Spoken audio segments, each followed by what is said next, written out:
This manhwa is titled I Live with My Villain Uncle. For more stories like it, please like, subscribe, and turn on notifications to catch every new episode. Her mom always told her that one day she would meet her uncle, a man who was like a mad dog, but actually more of a puppy. She said Aika would surely like him because he was warmer than anyone else. She always talked about her one and only little brother, Aika's uncle, who was very precious to her. In fact, every toy Aika owned had come from him. So with everything her mom had told her, Aika grew up believing her uncle would be precious to her too. She had no idea the truth was the complete opposite. When Aika finally met her uncle after her mother's death, it was nothing short of dramatic. And when he was told he would be taking care of her, he looked completely annoyed. "Hey, Peanut," he called out, his face cold. Aika shouted back instantly that she was not a peanut. Then he called her short stack. She ranted again, saying she wasn't a short stack either. But he wasn't done. "Should I just call you middle stack then?" he asked. Aika was already fed up. She couldn't believe her mom's beloved brother was actually a brute like this man. Kassel stood up and walked over to her. He told her they'd be living together from now on, even though raising a kid wasn't really his thing. Aika glared with an annoyed expression, and he told her plainly to stay out of his way and keep quiet like a mouse. In her mind, she thought she had no hobby of raising adults either. "Did you understand what I just said?" he asked. She looked away and muttered that she understood. "If you understand, then go eat or something. Stop standing in front of me," he ordered. She told him she had already eaten. He replied, "Then go eat some more. Or do you want to stay a peanut forever?" With that, he walked away. Aika stood there, absolutely displeased. She was annoyed to her core, calling him a mean uncle in her thoughts and promising herself that one day she'd make him beg her to stay with him. Aika De Leguier is a little girl who left her loving grandfather to go live with her uncle, a man who seems to dislike her. The only reason she agreed to stay with him was because she had to save him. She grew up in a big country called Valliart. It had been in conflict in the past, but after the Valliart family and a few other families joined hands with the Emperor, they were finally able to protect the nation. The Valliart family is known for having the shortest history, but being the most famous. Her grandfather is a hero who supported both the previous emperor and the current one. And on top of that, her mother, Syria, was none other than the Chancellor of Valliart. Her mom was always busy. She worked more days than she rested. Even after Aika was born, Syria kept working in the Imperial palace. She never knew who her father was. Whenever she asked, her mom only said that they were destined for great things. Aika had finally started to accept that she could still be happy without a dad, until that incident happened. The carriage was ready. Syria was discussing something with a man at the corner when Aika called out, asking her to come read her a story. Syria smiled and said she was coming. When she climbed into the carriage, Aika sat on her lap, and Syria read to her. She asked Aika why she insisted on coming with her today. Aika told her she missed her too much and couldn't hold it in anymore. Syria was touched by her words. Their journey stretched into the night. Suddenly, they were ambushed. The few guards Syria brought with her fought with everything they had, but they were completely wiped out. The leader of the ambush stepped out with his face fully covered. He asked his men if they had found the necklace. They told him they found it, but the item they wanted wasn't inside. He was disappointed and angry. Since Syria was nowhere to be found, he ordered his men to search the forest. She couldn't have gone far, he said. Meanwhile, Syria and Aika were hiding in the darkness. Syria held her daughter tightly and begged her not to make a sound, even as Aika cried. Syria took out a shining gem and told Aika to swallow it. She forced it into her mouth and Aika swallowed it, crying harder as the pain spread through her. Syria hugged her close and apologized for not being able to protect her to the end. Aika asked why it hurt so much, and Syria told her that she would now have special eyes, and she should not be shocked by anything she hears or sees from today onward. "Your eyes will help you protect the ones you love," she whispered. Syria told her never to tell anyone about this power. It must stay between the two of them. Aika cried, begging her mother not to die. Syria smiled softly, called her a good girl, and said it's their little secret. Everything went blank, and when Aika opened her eyes again, her mom was no longer beside her. Her grandfather told her she had been found alone in the forest, not inside the carriage with her mother. Aika herself couldn't remember anything after the promise. Her memories were blurry and scattered. The Imperial Palace investigated the incident, but nothing was found. The Emperor was furious, and she understood why. Her mother had been so good at her job, so loyal, so hardworking. He must have been heartbroken. At her mother's funeral, Aika cried and cried until she lifted her head and saw her uncle. It was the first time she had ever seen him, and he looked exactly like her mother. Before she realized it, she called him Mom and ran into his arms, hugging him tightly while sobbing. Any child would have been confused. Kassel had the same hair and the same eyes as her mother, so Aika truly thought her mom had come back to life. After that day, she clung to her uncle nonstop and refused to leave his side for days. Later, she went to stay at her grandfather's house, and that was when she began to understand what her mother meant before she died. Aika discovered she had gained the ability to sense danger approaching the people around her before it happened. She had a foresight ability. At first, she only saw the future in her dreams, but soon the visions started appearing out of nowhere, even while she was awake. She slowly got used to the power and began preventing accidents around the kind maids in the house. Then one day, she had a dream. She saw her uncle caught in something dangerous, a moment where he was about to be assassinated. She woke up in shock. One thing was certain, she couldn't ignore it. She couldn't let it happen. For her mother's sake, her uncle must not die. And that is how our little Aika made her decision. She would go live with her uncle. She would stay close to him, watch his every move, protect him no matter what. And of course, anyone would wonder why a little girl kept following him around. That day, Aika was in her room writing when her maid, Zenda, walked in. Aika immediately asked where her uncle was, and Zenda replied that he was probably in the dressing room. The moment Aika heard that, she dashed out of the room, saying she was going to see her uncle. Zenda tried to stop her by suggesting a snack instead, but Aika refused, insisting she needed to see him right now. Zenda reminded her that the master didn't like being disturbed when he was busy, but Aika didn't care. So Zenda had no choice but to escort her. When they reached the door, Aika shouted excitedly, announcing that she had arrived. There was no response. Annoyed, she began banging on the door loudly, making Zenda fear. Kassel finally opened the door, looking at her with a cold expression. He asked why she was making noise, even after he had warned her not to draw attention to herself. Aika froze instantly when she saw him. His shirt wasn't buttoned. She stared, silent for a moment, then suddenly smiled mischievously and asked him to play house with her. Kassel frowned and asked why he would ever do something like that with her. Aika immediately clung to his legs with a firm grip. Even when he tried to shake her off, she held on tightly. He yelled at her to let go because he had to go out, but she refused, holding on with all her strength. "Just as stubborn as your mom," he shouted. Aika shouted back, insisting her mom wasn't stubborn. Then out of nowhere, Aika switched to a pitiful expression. With tearful eyes, she begged him not to go and promised she would give him all her snacks. Kassel looked down at her and smirked, asking if she really thought he would agree just because she made that face. She pretended not to know what he was talking about. He raised his voice, telling her to get down before he'd toss her aside. She kept pleading, telling him to grant her wish just this once, but he wouldn't budge. He demanded she get down immediately. Aika's heart tightened. She knew that if her uncle left now, her dream might come true. He might get hurt by the bad guy she saw.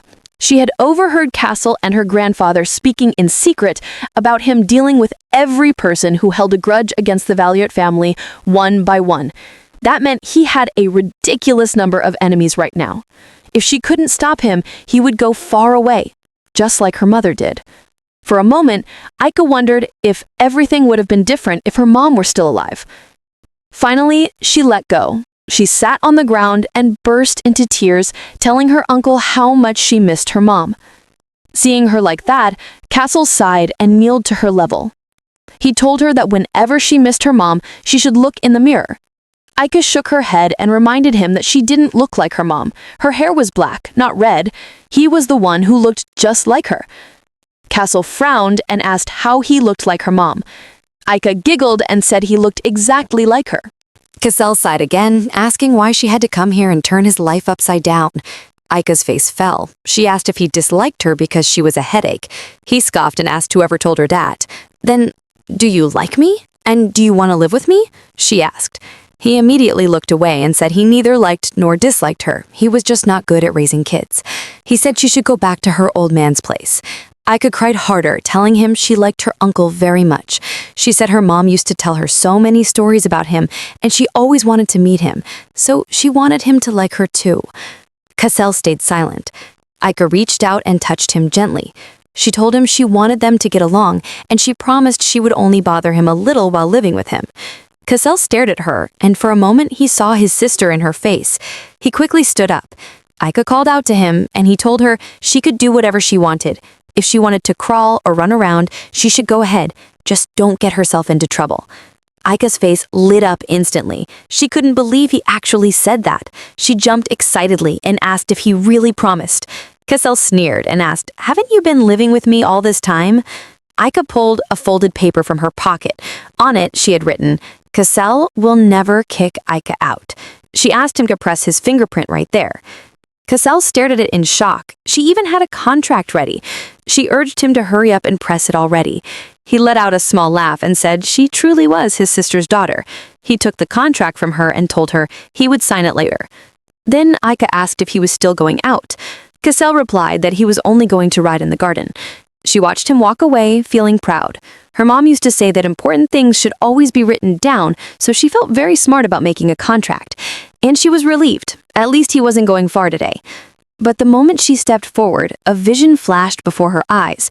She saw her uncle on a horse, and the horse suddenly went wild. Kassel was going to get hurt. Aika fell to her knees, trembling. What did this mean? She looked around, checking how far he had gone. Was the danger close? Was it happening soon? She forgot everything else and sprinted in the direction he went. She didn't care that this would be her second time causing him trouble today. "Uncle!" she shouted. The butler turned, shocked to see the young miss. He asked if she was looking for her uncle, then told her Kassel had already gone horse riding. Aika froze. He left. Already? She didn't stop. She ran toward the riding field, wondering why he was always so fast at everything. Then she saw him standing beside his horse. She immediately called out. He turned just as she ran up to him, angry and out of breath, calling him a liar who said he wasn't going out today. Kassel frowned and asked what she was talking about. She grabbed him and made a fuss, and he asked her when riding horses inside his own mansion became going out. "You can't ride that horse," she shouted. Kassel looked down at her with a sigh and called her Peanut, asking what nonsense she had been saying since morning. Aika looked at Gunter, the horse, and noticed something strange. Then she saw it. The horse's leg was raised in a way that wasn't normal. She asked her uncle if Gunter always lifted his leg like that. Kassel didn't understand what she meant, so Aika got down from him and walked toward the horse's leg. She asked softly, "Does it hurt?" Kassel grabbed her quickly and pulled her back. He yelled, asking if she understood how dangerous it was to touch a horse like that, or did she want to get hurt? Aika insisted the horse looked like it was in pain. Kassel sighed and ordered one of the servants to take Gunter away and have him checked. When Aika heard this, she asked if he was still going to ride. Kassel said there was no way he would when the horse was hurt. Aika smiled so brightly she almost glowed. Just knowing he wouldn't get hurt again made her heart jump with relief. Kassel stared at her, confused. Why was she so happy? He pinched her cheeks and asked why she was smiling like that right after causing trouble. He quietly thought to himself that she should have stayed with the old man who spoiled her. Why did she run around and almost get herself hurt? This was why he didn't want her living with him. Still, he lifted her into his arms and carried her back to the mansion. He asked if she was sleepy, and she was. Before he even made it to her room, she had already fallen fast asleep in his arms. He laid her gently on the bed, but as he tried to step back, Aika grabbed his sleeve in her sleep, holding on tightly, mumbling for him not to go anywhere. Kassel stood there for a long moment, staring at her small hand clutching him. Then he quietly mumbled to himself, "I really need to do something before I get even more attached to her." 3 days later, as usual, Aika showed up in front of his office calling his name. His personal knight, Gerard, smiled and said, "She's here," while Kassel looked completely fed up. Gerard excused them since their discussion was already over and walked away. Aika rushed to Kassel with a book in her hand. He called her Peanut and asked why she didn't just stay in her room. Aika quickly told him she wasn't a peanut, then happily opened the book and showed him a drawing she made of the two of them. Kassel stared at the page in shock. He couldn't believe she drew herself so well and made him look exactly like a devil. "This is supposed to be me?" he asked. Aika chuckled and asked if it wasn't a good job. Kassel got up and told her to go ask Zenda to dress her. She blinked in surprise and asked if they were going out. He replied that they were going to see Grandpa. Hearing that, Aika's face lit up. She asked if she could take a gift for Grandpa because she wanted him to taste the cupcakes she ate earlier. Kassel told her she could do whatever she wanted, and she happily thanked him.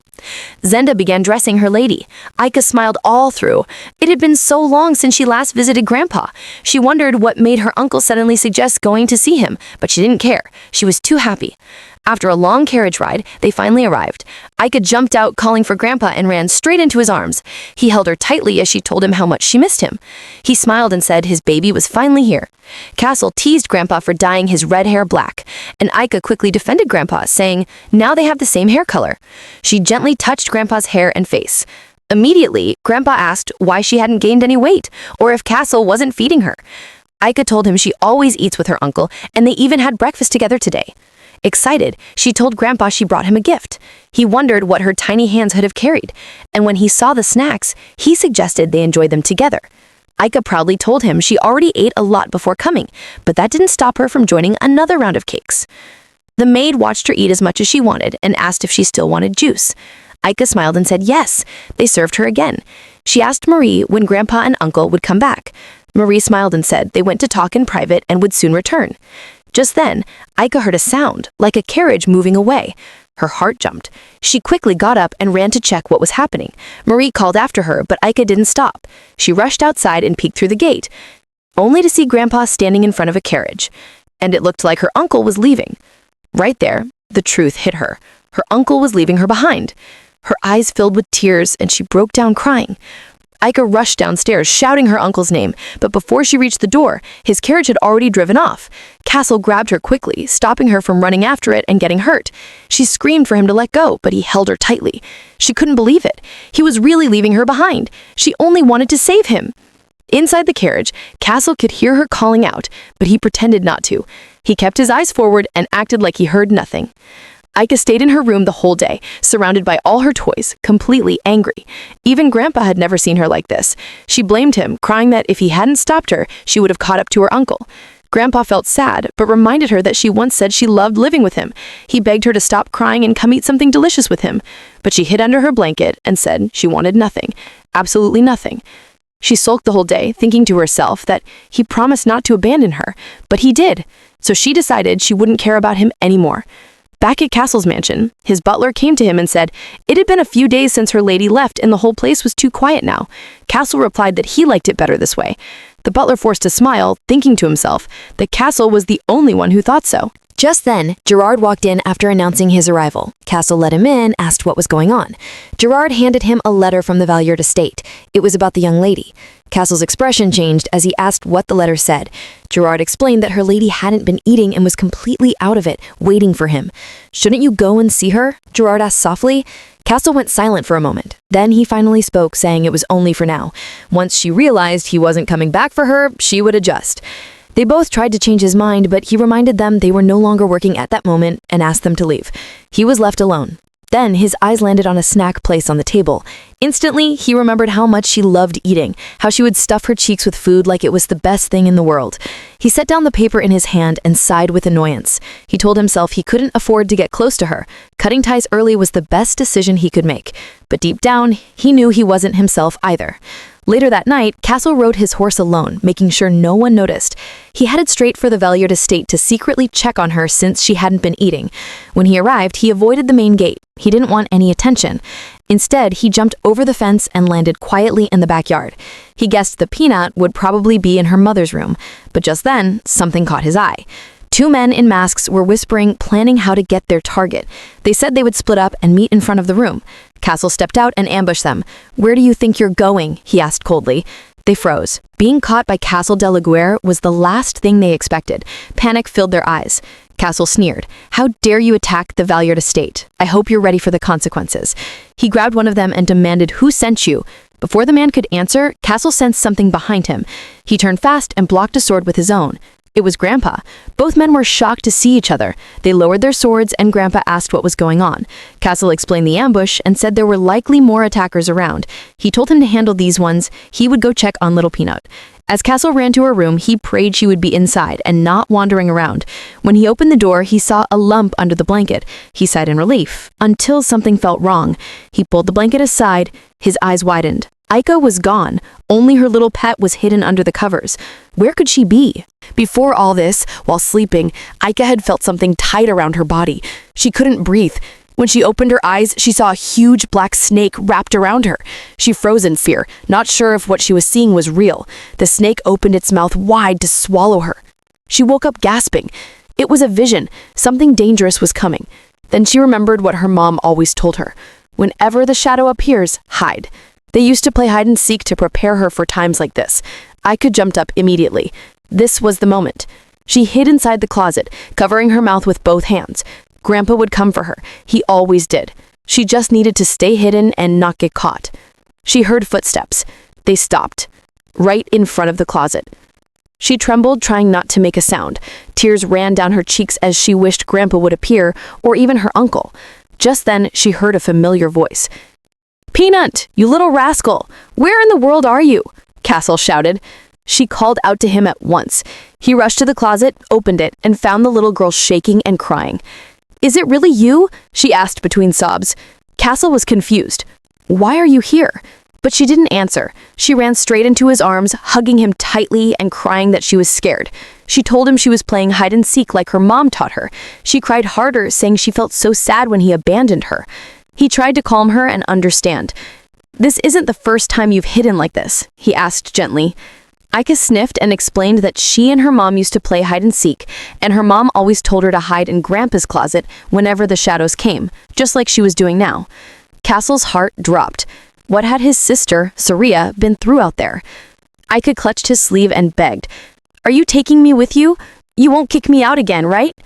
Kassel stared at her for a moment, then looked away and mumbled, "Kicking someone out and abandoning someone, those are different." "No, they're the same," she yelled, tears streaming down her face. "Don't go, and if you have to go, take me with you. If not, I won't let go." Kassel sighed deeply. He picked her up and muttered that he didn't know what to do with her anymore. She looked so pitiful, crying and begging like that. He gently set her down and patted her head. "I won't abandon you again," he promised. "Get some sleep." "I don't believe you," Aika shouted. "You're a liar." He tried to reassure her again, telling her he was serious this time. She suddenly told him to wait. Kassel frowned, not knowing what she planned. Then she came back with a string and tied their hands together. She smiled proudly. "This way we'll go back tomorrow together." Kassel stared at her in shock. She only grinned wider and said good night. What a smart little kid. It was morning when Grandpa came in, only to find Uncle and niece sleeping soundly together, looking as if they truly got along. "If you were going to give in anyway, why play so hard to get?" he mumbled to himself. It was finally time to leave. Kassel carefully carried Aika in his arms. He told Grandpa that he was taking her now. It had gone far enough. Aika's face lit up with pure joy, and everyone around could see how happy she was. Grandpa leaned close and teased Kassel, threatening to strip him of his title if he ever made Aika cry again. Kassel simply nodded in agreement. Grandpa asked what he planned to do with his little puppy. Aika happily said she would come to visit often. He warned her that if this little rascal ever bothered her again, she shouldn't hesitate to come and tell him. Kassel could hardly believe what he was hearing. Kassel asked Grandpa if he had caught all the intruders from yesterday. With a cold, serious expression, Grandpa confirmed that he would make them pay for daring to look down on the Valliarts. Kassel felt a wave of relief and asked him to reach out if anything else happened. After a few more words and farewells, they drove off. As soon as they arrived, Aika announced her presence to Zenda. The maid's face lit up at her return. "I'm so happy you're back. I've grown attached to you without even realizing it," Zenda said, smiling. "I missed you too," Aika replied warmly. Zenda promised to protect her, even though she didn't have much power. She would do her best. Aika's heart warmed, but she still felt a little guilty. "I don't want to put you in trouble because of me," she said softly. Zenda waved her off. "I'll be careful," she promised. Aika smiled to herself. It was reassuring to have Zenda by her side. She thought strategically, realizing that if she could win everyone over, they would all protect her if her uncle ever got angry. That way, he wouldn't be able to kick her out again. She turned to Zenda and whispered that she wanted to get closer to the others too. She shared her plan, leaning close so no one else could hear. Zenda's eyes sparkled and she chuckled softly. "What a wonderful idea," she said. Aika felt pleased. With this plan, everyone would be on her side.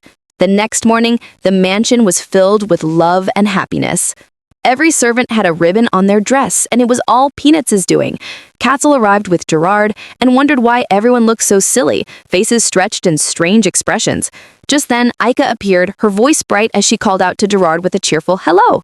He asked how her journey was, relieved she had returned safely. Kassel reminded her to be careful, and Gerard asked what had brought her. Aika wiggled playfully, saying she had something for him. She pulled out another ribbon and handed it to him. For me? He asked, surprised. She smiled, explaining that he should pin it on his chest. Because she had prayed to the flowers for only good things to happen to him and thanked him for always protecting her. Gerard was flattered and thanked her, promising he would treasure it. Kassel stared at them like two silly children. He thought to himself that Peanuts had been behind all this fuss since morning. He considered taking one of her gifts to stop her from whining, but to his surprise, she hadn't given him anything. Instead, she assured him she wouldn't bother him anymore. She left, leaving Gerard completely shocked. Kassel couldn't believe it. She really hadn't given him anything. The estate's chef had prepared delicious meals and snacks for her lady as a thank you for putting smiles on everyone's faces that morning. Kassel told her to stop being noisy and not get swept up in the kids' antics. Sophie asked why he used such harsh words for her lady's effort to make everyone happy. Kassel turned to Aika, who was happily eating her meal, and asked if she was forgetting something. She reluctantly said no, praising the potatoes on her plate. He couldn't believe she had thought of gifts for everyone but not for him. Just then, Aika remembered something and turned to him. She had a favor to ask. Showing him what it was, Gerard's eyes widened. He noticed the crest of the Imperial family. Aika smiled, explaining that she had seen it on his table and grabbed it. She asked him to take her to the Imperial palace because the Emperor had requested her visit. He wondered why she had gone through his things like they were hers, asking if she even knew the Emperor. She smiled again, saying she didn't, but knew he was her mom's friend. Since she hadn't been to the palace yet, he should just take her there. Kassel refused. She panicked. Why? She asked. He replied, maybe because my chest feels empty. Look at him making a big issue out of not getting a ribbon. So funny. Aika, puzzled, asked what that meant. Kassel got up, telling her to finish her meal and not remain any. Sophie pointed out that her uncle was completely sulking and she had never known him to be such a sore loser. Aika stuffed her mouth with cake, thinking to herself that it was obvious if she didn't do something now, he wouldn't take her to the Imperial palace. Gerard noticed that Kassel had been in a bad mood for a while. The only reason he could think of was that Aika hadn't given him a brooch like everyone else, and the shock must have hit him hard. He wondered what was really going on. There was no way the young lady would forget him. Just then, they noticed a box on a table in the corner. Opening it, they found an extremely shiny brooch, its colors more beautiful than anyone else's. Gerard smiled. It's obvious her lady left this for him, he said. Kassel picked it up, asking, who even asked for this? But deep down, he was extremely happy. What's so special about some scrappy little thing like this? He muttered. Turning to Gerard, did you get yours in a box? Gerard shook his head. Kassel felt a quiet pride stir inside him. Gerard added, maybe her lady made one for the person she thinks is the most precious. Look at him, making a big issue out of getting his in a box. He's such a puppy. Kassel told him to stop fussing and get back to work. Gerard could instantly tell that Kassel's mood had improved. Later, Gerard reported news about the intruders at Valliart Estate. 38 had been dealt with, but 7 had escaped. The problem was that the captured ones refused to say who had sent them. Kassel smiled, shaking his head. How absurd, he said. They're ready to get themselves killed. He ordered that the rest be captured quickly. Before leaving, Gerard was told to inform Peanuts to get ready to visit the Imperial Palace tomorrow. Gerard asked what about the work at hand, but Kassel replied he didn't feel like it. What are you still doing? Get moving, he ordered, and Gerard left to relay the message. The next morning, her lady was dressed in her finest gown. She asked her uncle if she looked pretty, but he didn't answer. She noticed the brooch on his chest and admired it. He turned away, entering the carriage, asking if she was going to a party. She rushed over to meet him, but he suddenly stopped, placing a necklace around her neck. Arriving at the Imperial Palace, her lady noticed all eyes on her. Of course, it was because of the necklace her uncle had put on it, his name boldly engraved on it. She complained, saying it was too big, but he replied firmly that she had to wear it and not cause trouble. She promised to behave, hoping he would remove it, but of course, everyone knew he was too stubborn to agree. Music bands were present, playing lively tunes to entertain everyone. Kassel asked when the Emperor would arrive, and immediately a voice spoke from behind. "I cleared my entire schedule just for this visit." "You must be Aika," the Emperor asked, leaving our dear Peanuts completely shocked. This person is the Emperor? He's so young and handsome, she thought. A fine man with purple eyes and black hair. At that moment, she thought he might even be more handsome than her uncle. The Emperor of Wofford was a striking man named Inchester Gaia Celador. Aika suddenly remembered her mother's instructions to remember the Emperor's name. She recalled her mother describing him as a man with hair as dark as the night sky, just like hers. Panic struck her. She hadn't greeted the Emperor yet. She bowed deeply and introduced herself. "I am Aika de Leguier, granddaughter of Ilra de Valliart." It was funny because even without the introduction, the large necklace on her neck already announced who she was. The Emperor chuckled, calling her a polite girl. Then, to her surprise, he knelt and asked, "May I hug you?" Without hesitation, Aika opened her arms happily. "Of course," she said. He hugged her tightly, his voice soft. "I had no idea you've grown this much. I've waited so long to meet you. Thank you for coming to see me, Aika." He complimented her, saying she resembled Saria, her mother, so much. Aika asked if he was really friends with her mother, and he replied warmly, "Both Saria and Kassel are my dear friends." The Emperor noticed the necklace around her neck. "Did Kassel give you this? How adorable," he said. Aika frowned. "My uncle made me wear it," she replied. The Emperor laughed. "A fine choice, indeed." Aika told His Majesty she had a gift for him, which left him surprised. She pulled out a brooch from her purse and held it out. "I made this myself, and thank you for inviting me." The Emperor was still amazed that she had made it for him. Just then, Kassel cleared his throat, drawing their attention. His Majesty looked at him and noticed the finer brooch Kassel was wearing. Kassel could tell the Emperor had noticed how elegant his brooch looked and felt a surge of pride. The Emperor smiled, thanking Aika for the gift. He patted her head, saying that of all the gifts he had received, hers was the most special. He thought of returning the favor, and called out to his knight, Sola, to bring it over. Aika wondered what could be inside the gift box. The Emperor smiled and said, "It's something your mother once asked me for. She said you were clever and would need this one day, though it's long overdue." Her lady opened the box and discovered the key to the Imperial archives. Aika remained calm, her eyes wide with curiosity. "Did my mother really ask for this?" she asked softly. "That's right," the Emperor replied. "The book holds wisdom beyond our knowledge and carries many secrets. Saria believed you'd find something special among them." He added that she could visit the archives anytime she felt curious. Aika was deeply touched that her mother had requested this gift. She kissed the key, imagining she could feel her mother's warmth through it. Then she remembered she should properly thank His Majesty. She bowed deeply, expressing her gratitude once more. The Emperor chuckled and told her to make sure she visited again. Aika laughed softly, then turned to her uncle. "Please keep the key safe for me," she said. While they were chatting, His Majesty received a message from Sola. He called out, "You've come at the perfect time. I'd like to introduce you to someone in the palace." "My nephew's about your age," the Emperor explained. "I thought you two might become friends, so I summoned him." Aika's heart leapt at the thought of making a friend. A silver-haired boy stepped into the room. "He might seem stiff at first, but he's a good boy," the Emperor added. His nephew Rusby bowed respectfully. "Rise and greet her lady," the Emperor instructed. Aika froze as she saw him. He was breathtaking, his face as soft and luminous as moonlight. Rusby's voice was gentle as he introduced himself and reached out his hand. Aika stood there caught between awe and shyness. Rusby Winter's Kelpodia was a calm boy who loved flowers. One day, while plucking some to bring to his father, he overheard a conversation between his father and grandmother. They were discussing his uncle, the Emperor, and his stubborn refusal to marry. The Duchess sighed, saying that had she known, she would have made Rusby the Emperor instead. Duke Ricardo, Rusby's father, insisted there was no problem with his brother handling the throne, but the Duchess argued that his refusal to marry and produce an heir was an issue. She softened only when she saw Rusby standing nearby. Caught eavesdropping, Rusby called out, startling them. His father scolded him for entering without knocking, even before he could apologize.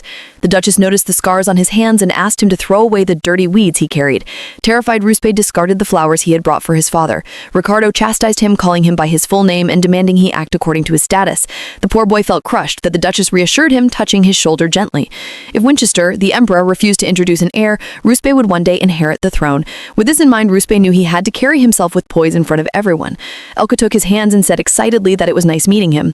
Rusby was soft-spoken too, and the two of them got along well in front of everyone.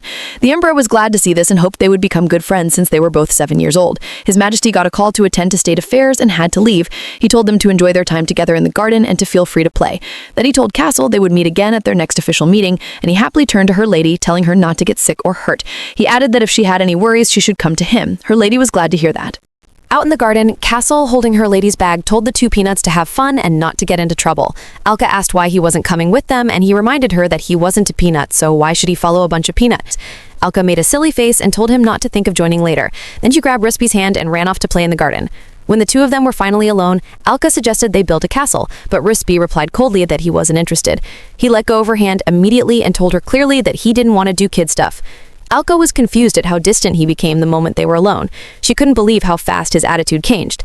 That was when she realized he was an actor, because every game she mentioned, he rejected. Aika didn't give up. She picked some flowers and asked if he liked them, but the moment he saw them, he remembered the flowers the Duchess had ordered him to throw away. He looked away and said he didn't like them either. Her lady told him flowers weren't only for kids because even adults liked them, but he shouted that they would make him dirty and threw them away. "The adults aren't here, so just let me rest," he said, asking her not to try too hard. Aika didn't give up. She smiled and said she guessed he really disliked flowers. Rispy felt sad, but agreed that maybe he disliked them a little. Aika told him to wait and dashed off. Rispy wondered what on earth she was trying to do. Even after he had said all that, she still hadn't given up, running around excited all by herself. He concluded that he didn't need friends. After a moment, Aika returned, smiling happily. She showed him a flower ring and asked if he liked this instead. She told him it was a gift from her to celebrate them becoming friends, but Rispy told her sadly that he didn't need things like friends. She asked why he was acting so lonely, but he said it wasn't loneliness, only kids needed friends. She reminded him that they were still kids, and her uncle always said kids like them should eat well and play more. She told him responsibility was for adults, and she truly wanted to be friends with him. "I want to make flower rings together. I want to see you again," she said excitedly, asking him if he would be her friend now. Of course she wanted to be friends with him. She had always been surrounded by adults. Looking at the ring and at Alka's sincerity, he wondered if he was really allowed to do something like this, having a friend. He took the ring and slipped it onto his finger, and it looked so good on him. But the moment he thought about his father's reaction, he panicked. Fear rushed through him, and he suddenly began to cry, thinking to himself that maybe he didn't need things like power. He needed things like friends. Aika, confused, asked why he was crying and if he hated the idea of being friends that much. She apologized quickly, saying he didn't have to be her friend. But he shook his head and said that wasn't it. Then he thanked her. He told her he did want to be her friend. Aika froze for a moment, confused, because he was crying yet saying he wanted friendship. Rispy repeated softly that they should be friends. Aika agreed immediately and held his hand, happily telling him all the good things about herself and her uncle. When Rispy realized how much she loved sweets, he told her to visit his estate someday and taste the sweets made by their skilled chefs. Aika brightened, but then suddenly she felt a strange cold and her smile faded. Panic flashed in her eyes. Rispy asked what was wrong, but she told him it was nothing, just the cold. He took off his coat and gently placed it on her, telling her to stay warm. She thanked him, but her mind drifted away. It was strange. She only felt this dizzy and cold when she first saw the future, so why was she feeling it now? Meanwhile, not far away, Regia, an old man from the Deslin dukedom, was watching them from a distance. He narrowed his eyes and muttered that it seemed the Valliart family was already starting their connections. He found it cunning and ordered his aide, Akil, to follow him as they headed back. It was night, and her lady was in the carriage heading back with Kassel. She sniffled and cried sadly, making her uncle ask if she was really that upset about parting with the other peanut. She told him that Rispy was her first friend, so of course she would be sad. She held the flowers tightly in her hands and suddenly remembered the moment she parted with Rispy. She had promised to see him again in the Imperial palace after 10 nights when he asked when he would see her again. She had also given him her sweets as a present, and when he heard they were her favorite, he was touched. He told her he had something for her too. He took out a bunch of yellow flowers he had picked and gave them to her, saying they looked like her. Aika was so happy and promised to treasure them. Remembering all of this now, she felt sad and thought to herself that if she hadn't suddenly felt cold, she could have played with Rispy a little longer. She wondered why it had felt so cold back then, not knowing it was all because of the man from the Deslin dukedom who had appeared. Meanwhile, Rispy was also in his carriage heading home, unable to stop staring at the sweets she had given him. His attendant wondered why he was staring at them so much. "Young master, shall I put that in your bag?" his attendant, Kamei, asked. Rispy shook his head and said he would carry it himself. Kamei found it really strange because the young master didn't even like sweets. The next day at the Kassel De Leguier estate, Aika, as usual, ran into her uncle's room and happily announced her presence while he was changing his clothes. He asked why she only showed up at times like this, whenever he was changing his clothes. Aika wiggled around and said there was something she really needed to ask. He asked what it was, and she replied that she had thought about it last night before bed. The Emperor is Mom's friend, right? She added that he was so nice to her and that he even had the same hair color as her. Kassel asked her what she was going on about and told her to get to the point already. She yelled at him for being an adult with no patience. Well, what I'm curious about is, by any chance, is the Majesty married? She asked, leaving Kassel shocked. She then asked if there was any possibility that he had children. At this point, I'm beginning to wonder if Aika might be the Emperor's daughter. If she is, then there's trouble ahead and a lot could get messed up. Or could it be that she already had a vision? This is getting really interesting and deep. This part of the story ends here. Want to see what happens next? Let us know by commenting the name of our protagonist, Aika.